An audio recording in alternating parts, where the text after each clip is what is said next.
Hi guys, day 2.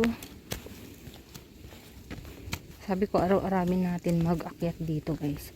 Dito lang lagi sa bundok na to. Para exercise lang. Update ko kayo guys pag doon na tayo sa taas. Nasa gitna na to eh. Ganda ng panahon. May pangganito pa sila dito sa gitna ng bundok. Pwedeng mag-exercise. May ganyan pa sila. Pahinga tayo dito guys. Ayan. Doon pa tayo sa unti na lang naman, siguro 10 minutes na lang. Pahinga lang ako dito sa